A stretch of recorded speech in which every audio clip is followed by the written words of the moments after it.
बहुत समय पहले की एक बात है। नदी किनारे एक छोटा सा गांव था। गांव के सभी लोग खुशी खुशी वहां रहते थे। गांव में एक मंदिर भी था। गांव के सभी लोग उस मंदिर में प्रतिदिन पूजा अर्चना करने जाते थे। एक बार बरसात के मौसम में भारी वर्षा हुई।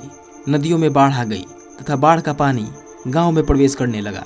गांव के सभी लोग अपना मकान खाली करने लगे तथा ऊंचे स्थान की ओर जाने लगे। गांव में एक मंदिर भी था।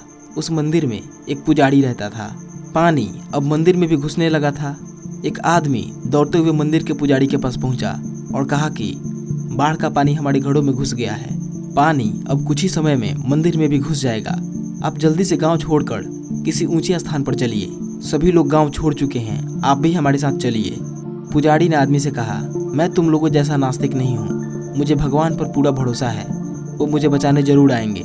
मैं यहाँ से कहीं नहीं जाने वाला हूँ। यह सुनकर आदमी वहाँ से चला गया। धीरे धीरे पानी का स्तर बढ़ रहा था। ऐसा करते करते पानी कमर की ऊंचाई तक आ गया। पुजारी थोड़ा घबराया, लेकिन तभी एक नाव के साथ एक आदमी पुजारी को बचाने के लिए आया।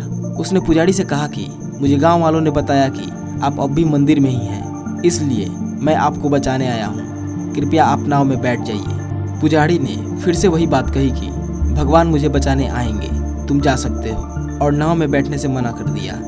इसलिए वो नाव वाला भी दूसरों को बचाने के लिए चला गया। पानी का स्तर बढ़ते जा रहा था। अब पानी मंदिर के छत को छूने लगा। पुजारी मंदिर के ऊपर चढ़ गया। कुछ ही समय में एक हेलीकॉप्टर आया और एक रस्सी वाली सीढ़ी पुजारी की तरफ फेंकी और कहा कि आप सीढ़ी से चढ़कर आ जाइए, हम आपको सुरक्षित स्थान पर पहुंचा देंगे। पुजारी ने फिर कहा कि मुझे भगवान बचाने जरूर आएंगे, और जाने से इनकार कर दिया। इसलिए हेलीकॉप्टर भी दूसरों की सहायता के लिए चला गया। अंत में मंदिर डूबने ही वाला था कि पुजारी ने अपना सिर उठाया और भगवान से शिकायत करने लगा कि हे प्रभु, मैंने पूरे जीवन आपकी पूजा की, आप में हमेशा विश्वास बनाए रखा, फिर भी आप मुझे बचाने क्यों नहीं आए। तभी भगवान प्रकट होते हैं और कहते हैं, हे मूर्ख, मैं तुम्हें बचाने के लिए 3 बार तुम्हारे पास आया था। पहली बार मैं दौड़ लगाते तुम्हारे पास आया था, लेकिन तुमने इनकार कर दिया। मैं दूसरी बार नाव के साथ तुम्हारे पास आया था, फिर भी तुमने इनकार कर दिया।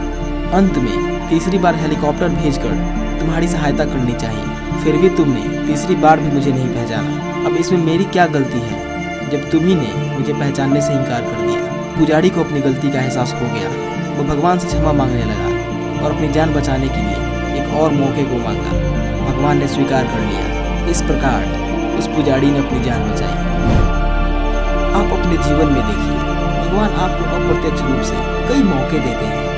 क्या आप में वो क्षमता है कि भगवान द्वारा भेजे गए संकेतों को पहचान सकें? आप भगवान से सीधे उम्मीद लगा लेते हैं कि भगवान प्रत्यक्ष रूप से आपकी मदद करें, लेकिन भगवान आपको अप्रत्यक्ष रूप से कई मौके देते हैं जिससे आप जीवन में सफलता की सीढ़ियां चढ़ सको।